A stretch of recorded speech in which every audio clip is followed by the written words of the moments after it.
This 1898 photograph hides a detail historians completely missed, until now. Dr. Rebecca Torres had seen thousands of old photographs in her 15 years as a digital genealogist, but something about this one made her pause. It was a Tuesday afternoon in February 2024, and she was working from her small office in Boston, Massachusetts, scanning through a collection of images submitted by the Hendricks family, descendants of a once prominent Richmond, Virginia household from the late 1800s. The photograph before her was a formal family portrait dated 1898. The Hendricks family sat rigidly in a photographer's studio, dressed in their Sunday best. Thomas Hendricks, the father, stood behind his seated wife, Elizabeth, his hand resting protectively on her shoulder. 3 children surrounded them, 2 girls in white lace dresses, and a boy in a dark suit with a stiff collar. The sepia tones had faded over the decades, giving the image a dreamlike quality. Rebecca leaned closer to her monitor, adjusting her glasses. She had been hired to trace the Hendricks lineage for a client planning a family reunion, and this photograph was supposed to be straightforward documentation. But as she began applying digital enhancement techniques, adjusting contrast, sharpening details, removing age spots from the image, something extraordinary emerged. Her breath caught. In Elizabeth Hendricks' lap, nestled between the 2 daughters, was a baby. And unlike every other person in that photograph, this child's skin was unmistakably darker. The infant couldn't have been more than 6 months old, wearing a simple white gown that contrasted sharply with the elaborate clothing of the other children. Rebecca sat back in her chair, her heart racing. She had restored countless Victorian-era photographs, had seen all manner of family configurations, but this was different. In 1898, Virginia, during the height of Jim Crow segregation, a white family posing formally with a black infant was not just unusual, it was virtually impossible. She zoomed in further, examining every detail. The baby's features were clear, undeniable. The mother's arms wrapped around the child protectively, naturally, the same way she held her other children. There was no awkwardness in the pose, no sense that this child was separate from the family unit. Rebecca reached for her phone, then stopped. She needed to be certain before she called anyone. She needed to understand what she was looking at, because if this photograph was genuine, and her professional eye told her it was, then she'd stumbled onto something remarkable, something that had been hidden in plain sight for over a century. Outside her window, evening shadows stretched across the Boston streets. Rebecca pulled her cardigan tighter and opened a new research file on her computer. Whatever story this photograph held, she was determined to uncover it. Rebecca spent the next 3 days doing nothing but research. She canceled 2 client meetings and barely left her office, surviving on coffee and takeout containers that accumulated on her desk. The photograph remained open on one monitor, while the other displayed a growing web of digital archives, census records, and historical documents. The Hendricks family, she learned, had been moderately wealthy tobacco merchants in Richmond. Thomas Hendricks owned a small processing facility near the James River, employing about 20 workers. Elizabeth came from a respectable family. Her father had been a lawyer before the Civil War. They lived on Grace Street, in a neighborhood known for its Victorian homes and manicured gardens. Nothing in the public record suggested anything unusual about the family. Their 3 biological children, Margaret, William, and Anne, appeared in the 1900 census, along with 2 domestic servants. But there was no mention of a 4th child, no mention of any adoption, no mention of the baby in the photograph. Rebecca pulled up the original image again, examining the studio mark embossed in the corner. J.W. Davies, photographer, Richmond, VA. She made a note to research Davies later. Photographers often kept detailed records of their clients. She then turned to genealogical databases, searching for any Hendricks family documents that might have survived. Birth certificates, death records, church registries, anything that could explain the presence of this child. Hours passed. The winter sun set early, and her office grew dark except for the glow of her screens. Then, at nearly 9 o'clock that evening, she found something. In the archives of St. Paul's Episcopal Church in Richmond, digitized only 2 years earlier, she discovered a baptismal record from March 1898. It listed a child named Samuel, parents Thomas and Elizabeth Hendricks, but there was a handwritten notation in the margin, almost illegible, adopted by grace and Christian charity. Rebecca's pulse quickened. Samuel. The baby in the photograph had a name. She searched for Samuel Hendricks in every database she could access. Nothing. No death certificate in Richmond. No census entries after 1898. No marriage records, no military service, no newspaper mentions. It was as if Samuel had simply vanished from history after that baptism. But people didn't just disappear, especially not in an era when records were carefully maintained. Someone had deliberately erased this child's existence from the official record. The question was why, and what had happened to him. Rebecca stood and walked to her window, looking out at the quiet Boston street below. A few pedestrians hurried past, bundled against the February cold. She thought about Richmond in 1898. A city still scarred by war, rigidly divided by race, governed by laws designed to keep black and white lives completely separate. And yet, the Hendricks family had brought a black child into their home, had posed with him for a formal photograph, had baptized him in their church. Someone, somewhere, knew what had happened to Samuel. Rebecca just had to find them. Rebecca knew she needed to go to Richmond. Digital archives could only reveal so much. Some stories required touching the actual documents, walking the actual streets, breathing the air of the place where history had unfolded. She booked a flight for the following Monday and began mapping out her research strategy. Her first stop would be the Valentine Museum, Richmond's premier history institution, which housed extensive photographic collections from the Victorian era. She contacted the head archivist, explaining her discovery and requesting access to any materials related to J.W. Davies, the photographer whose studio mark appeared on the Hendricks portrait.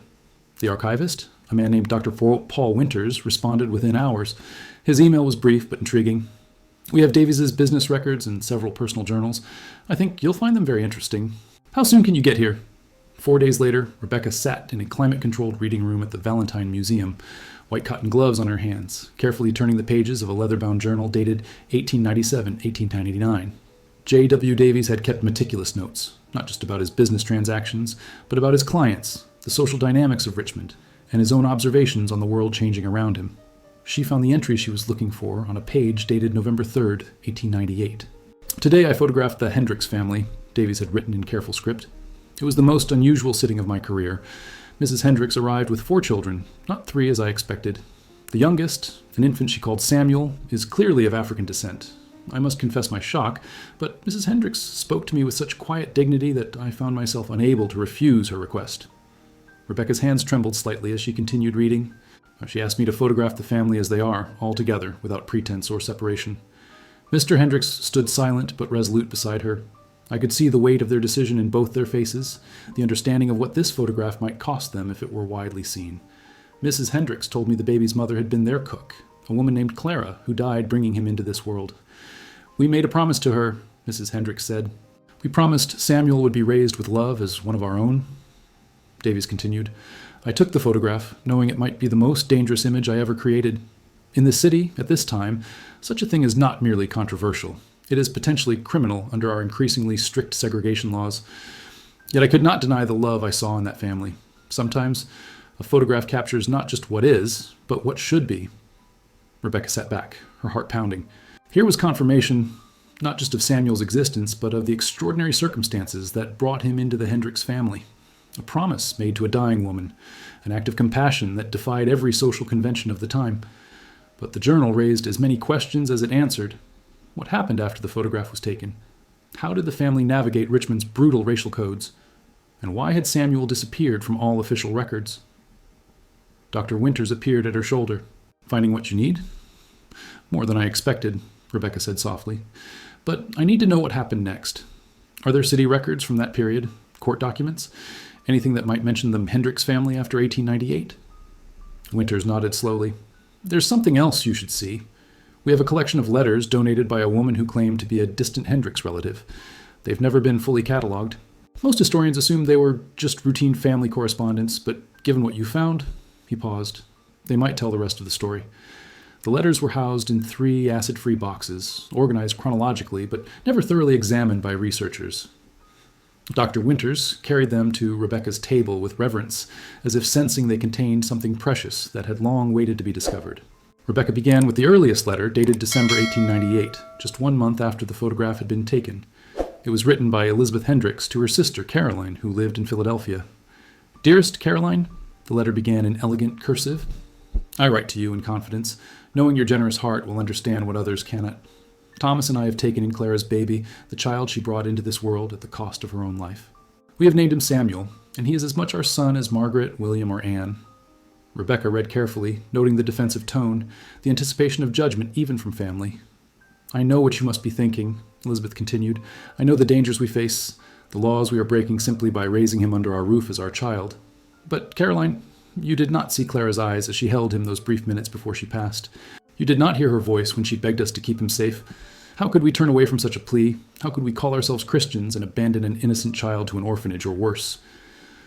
The letter went on to describe the practical challenges, finding a doctor willing to examine Samuel, the whispers from neighbors, the difficulty of taking him to church, Elizabeth wrote of hiring a wet nurse, a black woman named Ruth, who came to the house discreetly through the back entrance and who became Samuel's fierce protector. Rebecca moved to the next letter, dated March 1899. The tone had shifted. Elizabeth's words carried an edge of fear. The photograph was a mistake, Caroline. I know that now. Someone saw it at the studio, a customer or perhaps Davies's assistant, and word has spread through Richmond like fire. We have received 3 threatening letters, unsigned, warning us to correct our sin or face consequences. Thomas went to the police, but they offered no help. One officer told him plainly that we had brought this trouble upon ourselves. Rebecca's chest tightened. She could almost feel Elizabeth's terror through the century-old paper. We are being watched, the letter continued. Men stand across the street at odd hours. Our business has suffered. Several clients have canceled their accounts.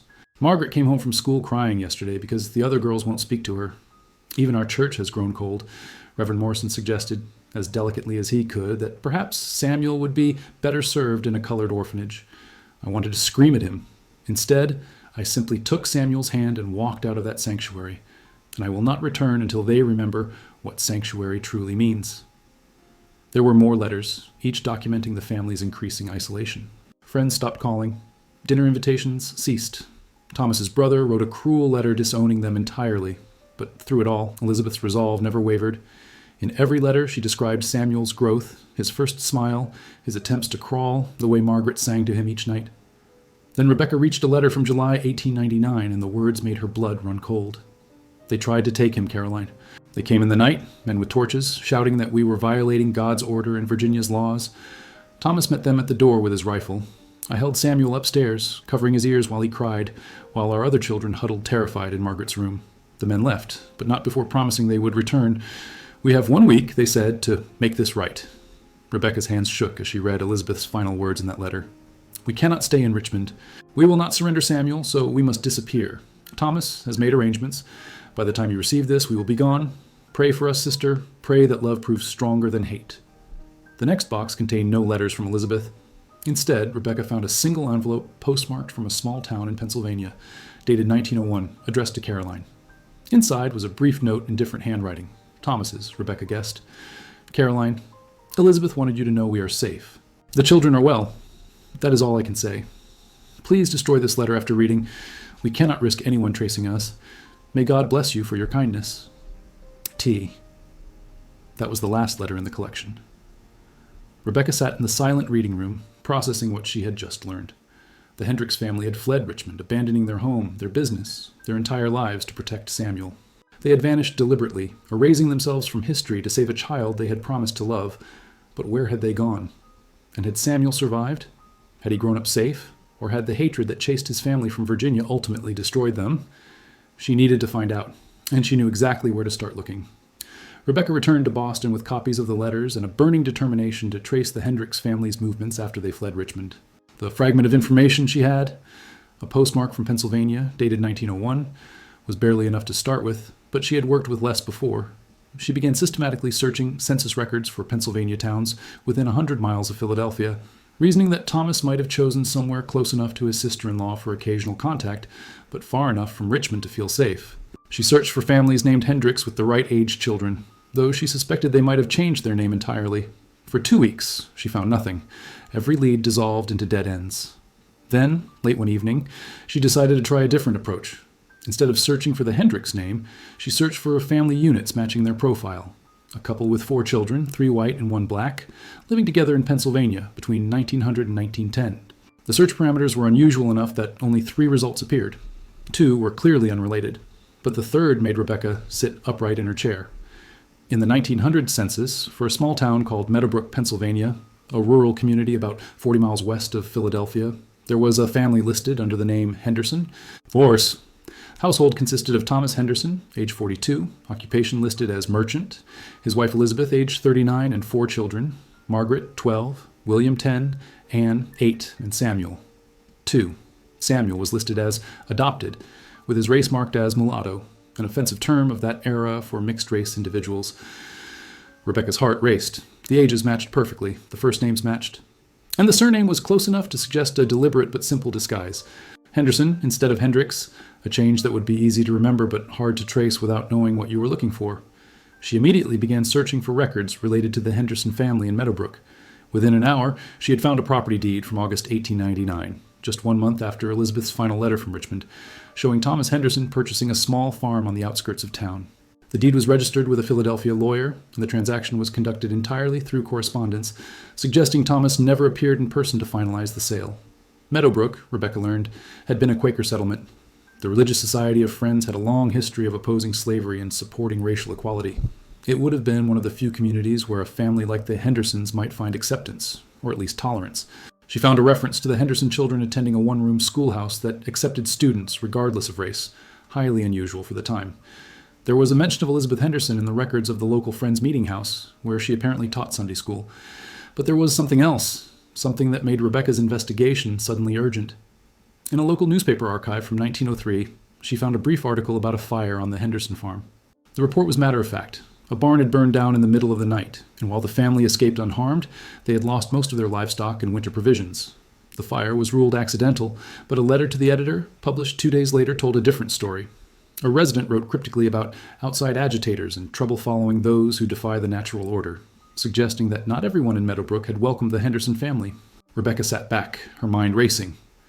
The Hendricks family had fled Virginia only to find that hatred could follow them even to a progressive Quaker community.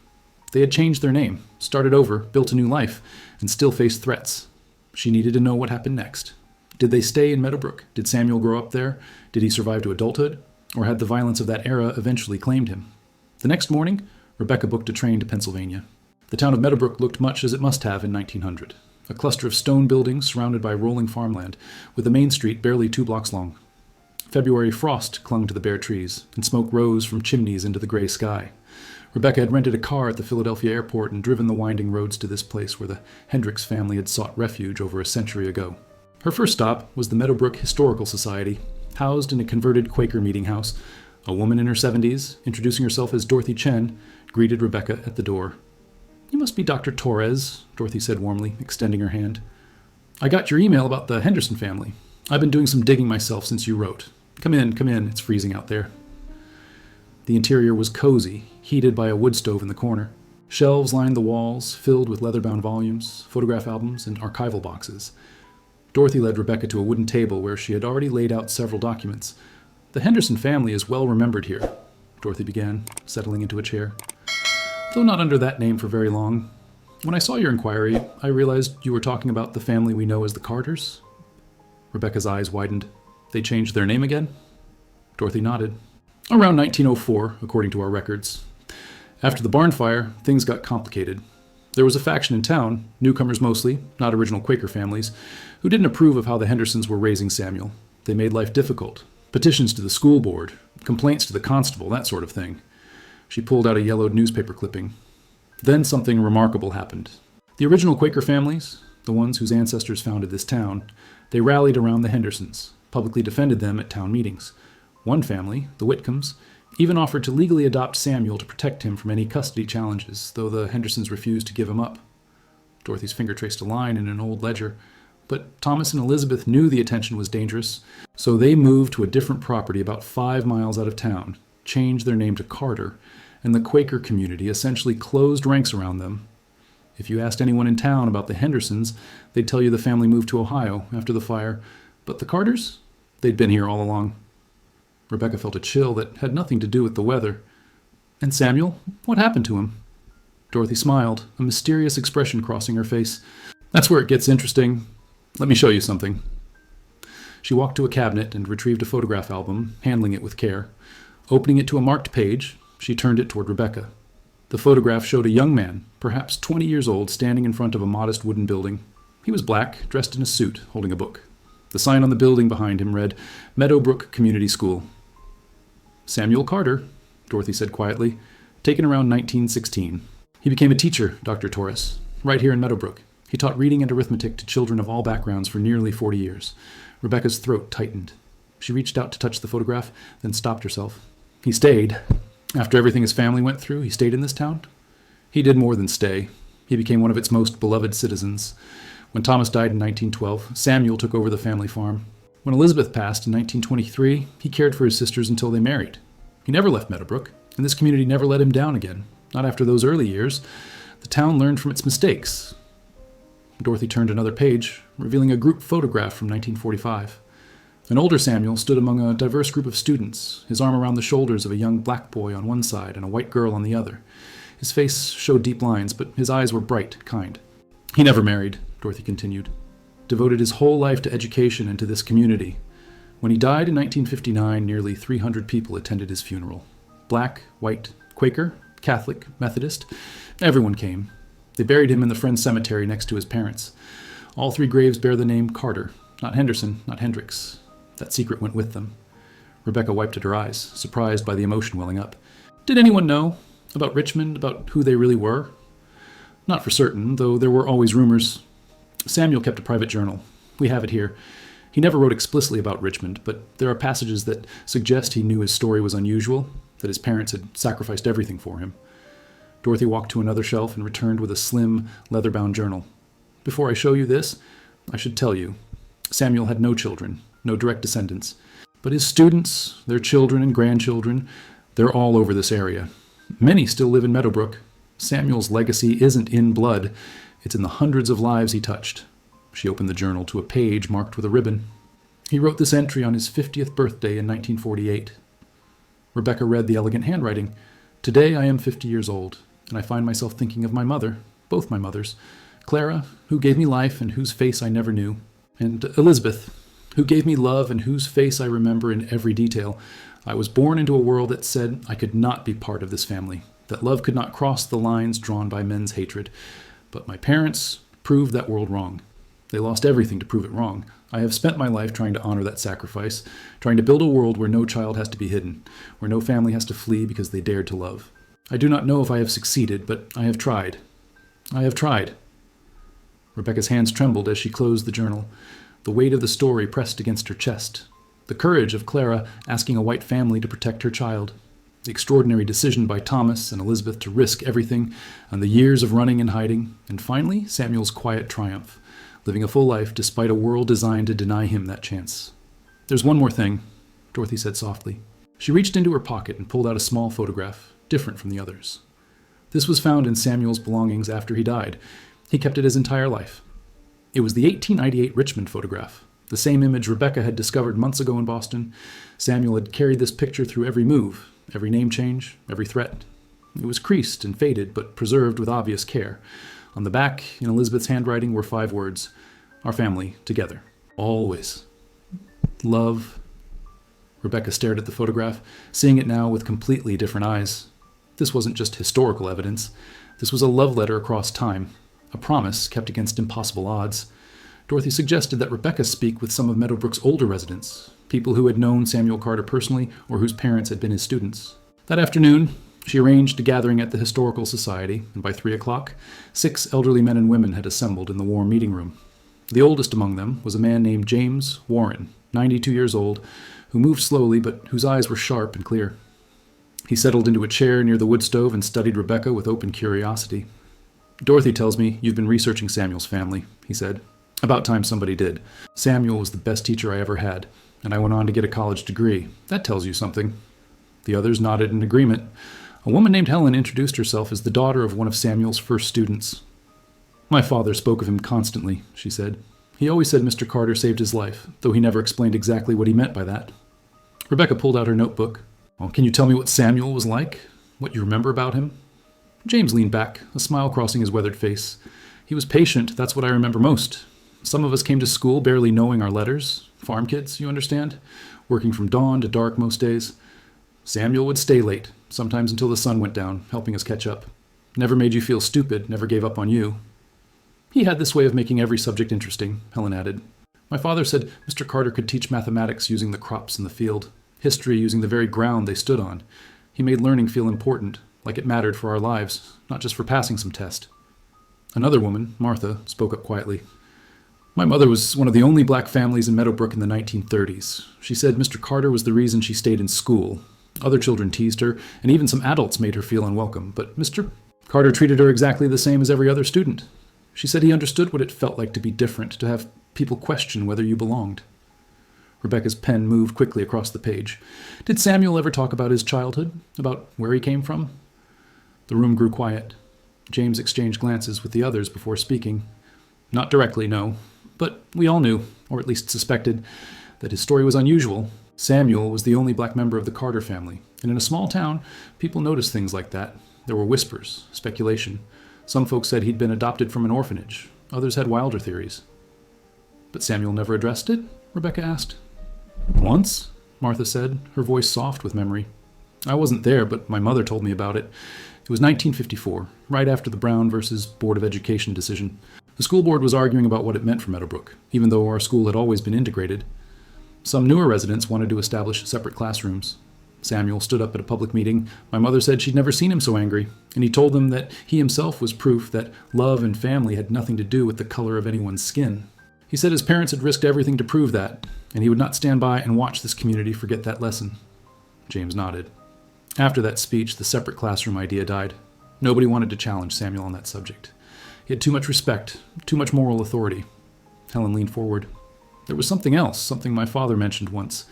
He said that Mr. Carter kept a photograph on his desk at school, an old one from before the turn of the century, a family portrait.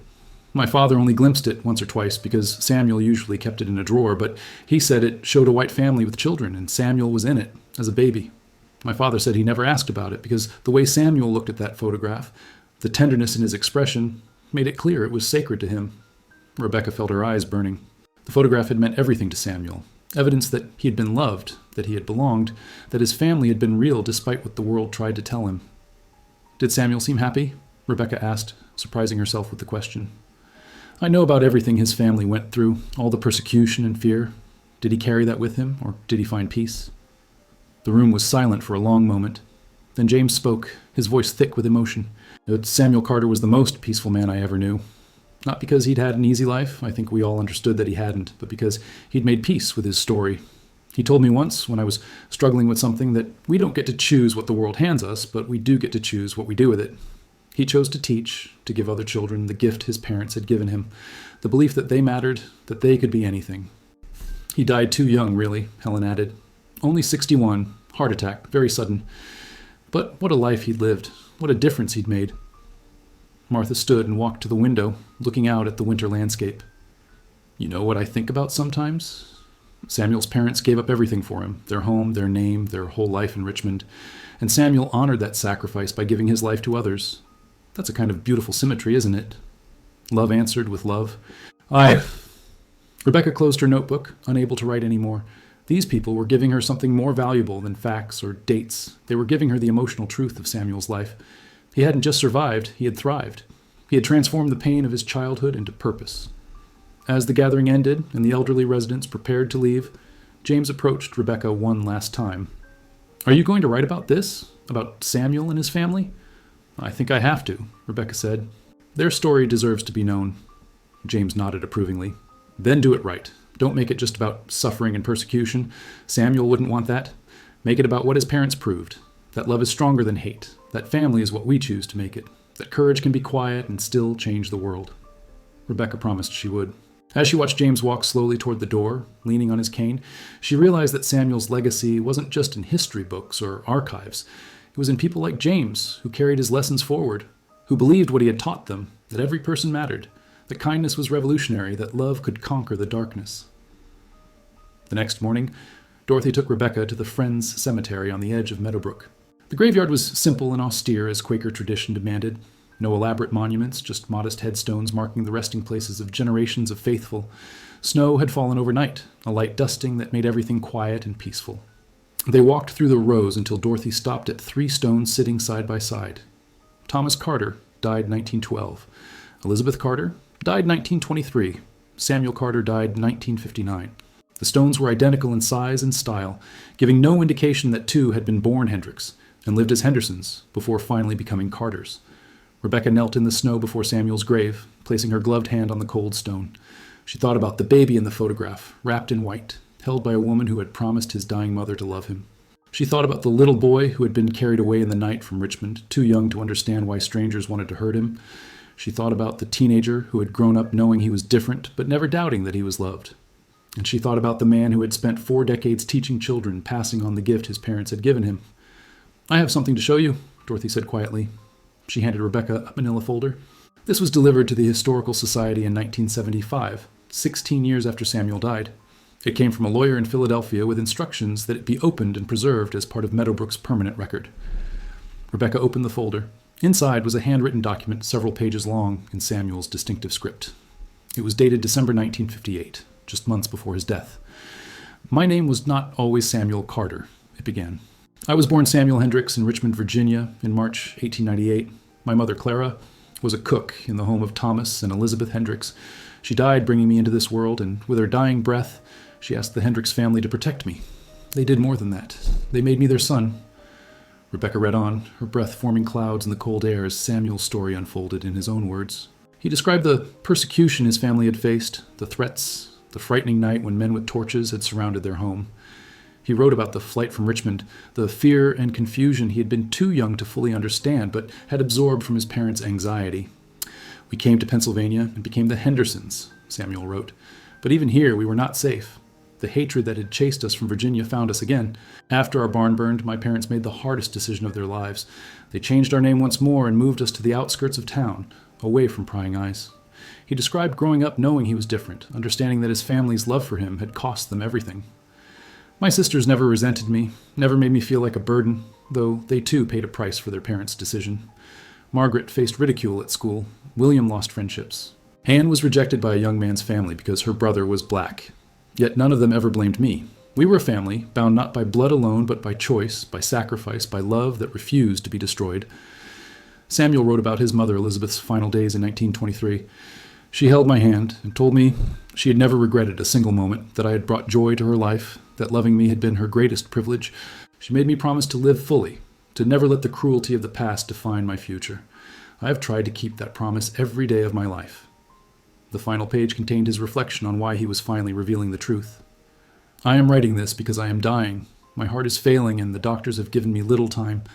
I have lived my entire life as Samuel Carter, and I will die as Samuel Carter, but I do not want the truth of my family's courage to die with me. Thomas and Elizabeth Hendricks sacrificed their names, their home, their social standing, and their safety to honor a promise made to a dying woman. They proved that family is not defined by law or society or the color of skin, but by love and commitment and the choice to stand together against the forces that would tear us apart. I want the world to know what they did. I want their real names to be remembered.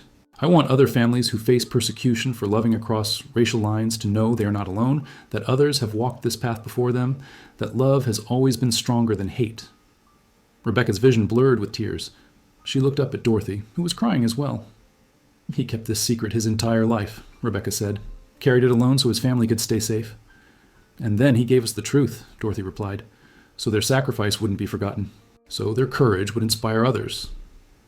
They stood in silence before the three graves, the wind whistling softly through the bare trees. Rebecca thought about the photograph that had started this journey, that simple family portrait from 1898 that had hidden such an extraordinary story. Thomas and Elizabeth Hendricks, who had refused to abandon a dying woman's child, had changed the course of history in ways they could never have imagined. They had raised Samuel with love and dignity, had given him the foundation to become a man who would touch hundreds of lives, and now, more than 60 years after Samuel's death, their story would finally be told in full. "What are you going to do with this?" Dorothy asked, gesturing to the document in Rebecca's hands. Rebecca looked at the graves, at the 3 simple stones marking 3 extraordinary lives. "I'm going to make sure everyone knows who they were. Not Carter, not Henderson, but Hendricks. Thomas, Elizabeth, and Samuel Hendricks, a family that proved love could triumph over hatred." She took a photograph of the 3 graves side by side, united in death as they had been in life. The snow continued to fall softly, covering the cemetery in white, peaceful and still. But Rebecca felt anything but still inside. She felt the urgency of this story, the need to share it with a world that still struggled with questions of race, family, and belonging. The Hendricks family had answered those questions more than a century ago. Now it was time for their answer to be heard. Rebecca spent the next 3 months preparing her findings for publication. She returned to Boston with copies of everything: the photograph, Davies's journal, Elizabeth's letters, census records, Samuel's final testimony, and dozens of photographs from his life in Meadowbrook. She organized the material chronologically, built a timeline, verified every fact she could. In May 2024, she published her research in the Journal of American Social History, a prestigious academic publication. The article, titled "A Promise Kept: The Hendricks Family and Interracial Adoption in Jim Crow America," meticulously documented every aspect of the story. She included high-resolution scans of the original 1898 photograph with detailed annotations showing Samuel in Elizabeth's arms. The response was immediate and overwhelming. Within 48 hours, the article had been downloaded over 10,000 times. News outlets across the country picked up the story. Major newspapers ran features about the Hendricks family's courage. Television programs requested interviews. Social media exploded with discussions about the photograph and what it represented. Rebecca fielded calls from historians, journalists, documentary filmmakers, and descendants of other families who had similar stories but had been too afraid to tell them. A great-great-niece of Margaret Hendricks contacted Rebecca from Oregon, weeping on the phone as she learned the truth about her ancestors' family, a truth that had been hidden even from direct descendants. "We always knew there was some kind of scandal in the family history," the woman said, "some kind of shame that drove them from Virginia. But we thought it was financial trouble or some kind of crime. We never imagined it was because they loved a child." The town of Meadowbrook embraced the revelation with pride. The Historical Society created a permanent exhibit about the Hendricks-Henderson Carter family. The old schoolhouse where Samuel had taught was designated a historical landmark. Plans were made for a memorial garden at the cemetery where the three were buried, but not everyone celebrated the story. Rebecca received hate mail from people who believed Thomas and Elizabeth had violated natural law, who argued that their actions had been wrong regardless of their intentions. She received threats, accusations of promoting harmful ideologies, demands that she retract her article. One evening, sitting in her office reading another venomous email, Rebecca felt discouraged. She had expected some resistance, but the depth of the hatred shocked her. More than 125 years after that photograph had been taken, people were still angry at the idea of a white family loving a black child. Her phone rang. It was Dorothy from Meadowbrook.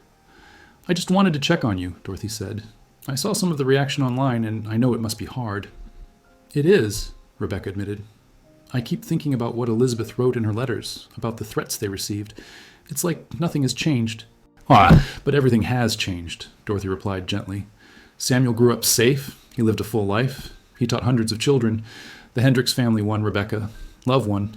The people sending you hate mail now? They're the descendants of the people who tried to tear that family apart, and they failed then, and they're failing now. The story is out. It can't be hidden anymore." Rebecca took a deep breath, feeling steadied by Dorothy's words. "You're right. Thank you." "There's something else," Dorothy added.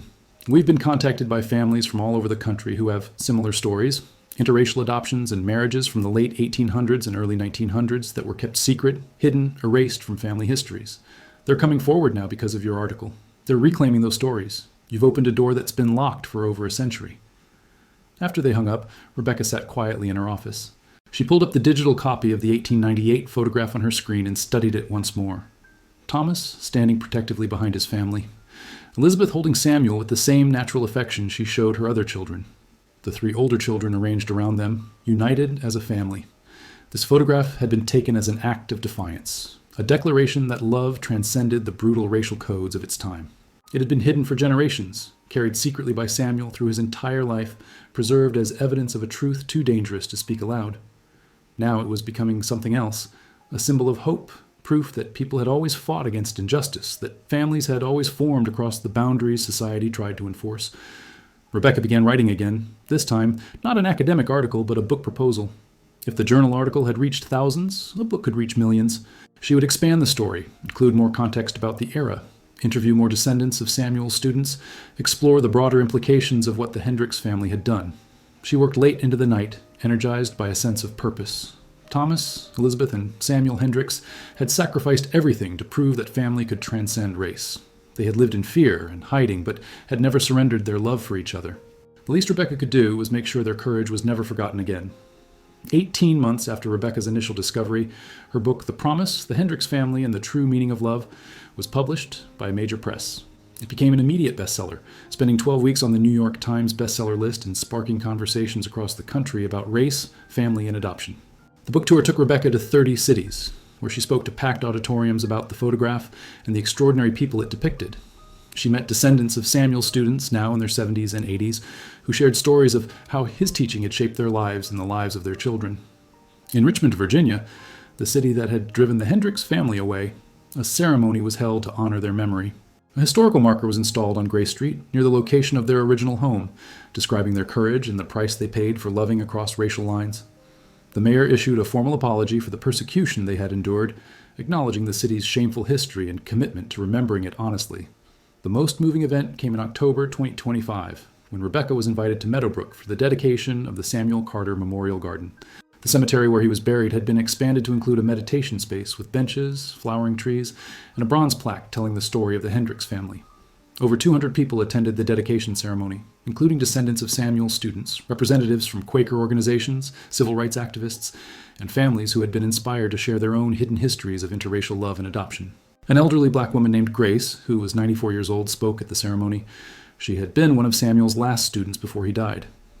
"Mr. Carter taught me to read when I was 9 years old," she said, her voice strong despite her age.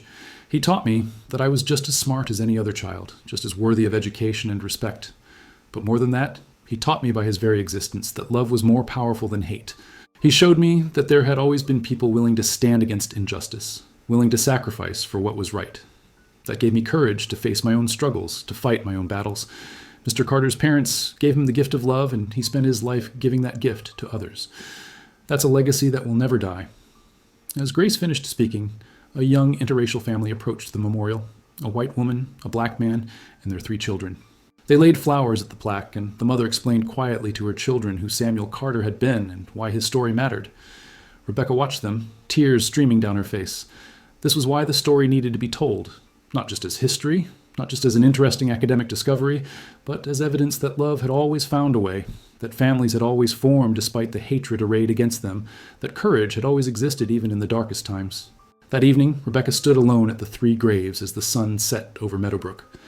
She thought about the journey that had brought her here, from that first moment of discovery in her Boston office to this moment of understanding and closure.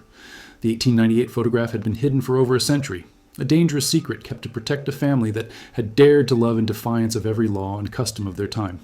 But secrets, Rebecca had learned, had a way of emerging eventually. Truth had a way of surviving even when people tried to bury it. Thomas and Elizabeth Hendricks had made a promise to a dying woman, and they had kept it at tremendous cost. Samuel had honored their sacrifice by living with purpose and compassion, touching countless lives. And now, more than 125 years later, their story was inspiring new generations to choose love over fear, to build families based on commitment rather than convention, to stand firm in the face of injustice. Rebecca pulled out her phone and looked at the photograph one more time, the image that had started everything. She saw it now not as a genealogist documenting the past, but as a person understanding a profound truth about humanity. We are at our best, she realized, when we choose to love despite the cost, when we protect the vulnerable, even when society tells us not to, when we keep our promises, even when the world punishes us for it. As darkness fell over the cemetery, Rebecca said a silent thank you to Thomas, Elizabeth, and Samuel Hendricks. Their story had been hidden, but it had never been lost. It had been waiting all these years for someone to look closely enough at that photograph to see what had always been there. A family bound not by blood alone, but by a love that had proven stronger than hate. She turned and walked back toward town, leaving the 3 graves in peaceful darkness. Behind her, the memorial plaque caught the last rays of sunlight, its bronze surface gleaming with the words that would ensure their story lived on. In memory of Thomas and Elizabeth Hendricks, who chose love over prejudice, and Samuel Hendricks, who lived the promise they kept. May their courage inspire all who believe that family is defined not by law or custom, but by the depth of our commitment to one another. The photograph had finally revealed its secret, and in doing so, it had changed everything.